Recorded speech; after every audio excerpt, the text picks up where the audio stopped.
Bom dia, boa tarde, boa noite. Vou gravar um pequeno videozinho aí mostrando como a grande mídia burguesa já prepara o ataque contra os mínimos constitucionais para educação e saúde.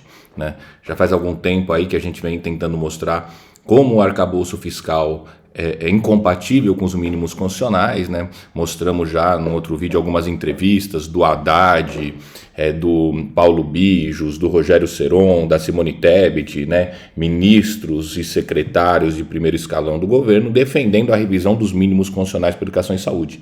Nas últimas semanas a gente tem uma coisa nova, que é a entrada da grande mídia nessa disputa. Antes ela fazia a partir destas entrevistas, ensaiando esse ataque a partir da fala de pessoas ligadas diretamente ao executivo, ao governo Lula. Agora elas fazem agora essa defesa de punho próprio em espécies de reportagens, propagandas contra o mínimo constitucional. Vou mostrar aqui para vocês 3 reportagens aí dos 3 grandes jornalões, Folha de São Paulo, Estado de São Paulo e o Globo, Aqui, no dia 6 de abril de 2024, a Folha de São Paulo faz uma reportagem dizendo que flexibilizar os pisos de saúde e educação pode liberar 131 bilhões para outros gastos até 2033. E aí, para isso, ela se baseia aí na estimativa do Tesouro Nacional, ali no seu relatório de projeções fiscais de março de 2024.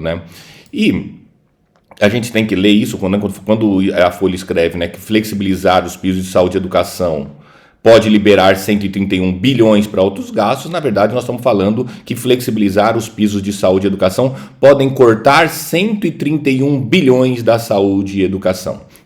E por que isso é defendido? A Folha coloca assim, que a flexibilização dos pisos de saúde e educação pode liberar 131 bilhões para outros gastos de custeio e investimento até 2033, mostra o relatório divulgado pelo Tesouro Nacional. A projeção não significa por si só uma recomendação política, mas o exercício feito pelos técnicos do órgão coloca o debate sobre a necessidade de rever despesas para garantir sustentabilidade do arcabouço fiscal a médio prazo. Então, olha só, essa não é uma questão política, ou seja, não seria uma questão de decisão, não é uma recomendação política, mas é um exercício técnico, Ou seja, os técnicos vão lá e mostram que isso é necessário, Ali ele continua, sem mudanças, o espaço para os demais gastos seria totalmente consumido até o fim desta década. Na prática, a regra criada pelo ministro Fernando Haddad estaria condenado ao estouro, Então, eles colocam que das duas uma, ou você rever os mínimos constitucionais, ou você vai ter que rever o arcabouço fiscal ou um novo teto de gastos. Então, essa notícia aqui já começa a preparar ali, desde abril de 2024, este grande ataque de flexibilização dos pisos da saúde e educação, que são escritos na educação. Depois aqui o Estadão, aqui, no dia 21 de abril, solta uma outra notícia, olha só. Gastos obrigatórios crescem mais que arcabouço e podem causar apagão na máquina pública até 2028, E eles mostram, que de acordo com economistas, consultado pelo Estadão, o governo do presidente Luiz Inácio Lula da Silva terá que escolher entre o arcabouço e a manutenção dos gastos mínimos com educação e saúde, que entraram na mira da equipe econômica, mas que são defendidos por outros setores do governo. Essas despesas têm regras que as fazem crescer num ritmo mais acelerado que o limite do próprio arcabouço.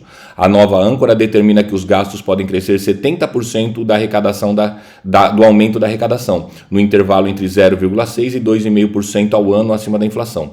Isso significa que mesmo que a arrecadação dispare, o aumento total das despesas não pode ultrapassar o teto de 2,5%, ou seja, o arcabouço fiscal, aqui o próprio Estadão reconhece que é um teto de gastos. Já os gastos obrigatórios eles crescem num ritmo superior a esse teto, né? Já que eles variam junto com a arrecadação, né? Na saúde lá 15% da receita corrente líquida e na educação 18% da receita líquida de impostos, né? Então esse crescimento cresce a 100% a variação da arrecadação, quando o arcabouço fiscal permite crescer a 70% do aumento da arrecadação, limitado a 2,5%, né? Como diz ali o artigo 5º da LC 200 da Lei do Arcabouço Fiscal, né? Então a gente vê que, olha só, que manchete dura, né? Gastos obrigatórios crescem mais que arcabouço e podem causar um apagão na máquina pública até 2028, ou seja, ou resolve os gastos obrigatórios ou o Estado brasileiro pararia, né? Agora, o Globo, né, publicou aqui dia 20/5, né, de 2024, né, uma outra reportagem. Ó. Mudança em regra para gastos com saúde e educação criaria a folga de 190 bilhões nas contas públicas. De novo, a gente tem que ler assim: mudança na regra para gastos com saúde e educação cortaria 190 bilhões desses setores, né? Técnicos do governo estudam corrigir essas despesas pelas regras do arcabouço fiscal, ou seja, até 2,5% acima da inflação.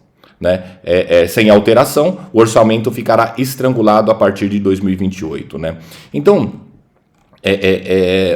tanto a Folha de São Paulo, quanto o Estado de São Paulo, quanto o Globo, de fato estão falando verdade, né? Apesar de estar fazendo propaganda para que se acabe com o mínimo e não com os arcabouços fiscais. Mas eles estão falando uma verdade que a gente precisa compreender, né? Que o arcabouço fiscal e os mínimos constitucionais para a educação e para a saúde, eles são incompatíveis entre si.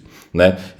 Das duas, uma. Ou derrubamos o arcabouço fiscal, ou o arcabouço fiscal derruba os mínimos constitucionais para a educação e para a saúde. Né? Infelizmente, né, os setores econômicos do governo, né, ministro Fernando Haddad e ministra Fernando Tebet à frente, né, têm defendido a mudança nas regras com gasto com saúde e educação, que permitiria uma folga, ou seja, um corte de algo aí entre 131 bilhões de reais a 190 bilhões de reais da saúde e educação. Né? Já nós temos que defender o contrário, temos que defender os mínimos constitucionais contra o arcabouço fiscal, abaixo o arcabouço fiscal, em defesa dos mínimos constitucionais para a educação e para a saúde, tem que ser a nossa bandeira. É isso, muito obrigado.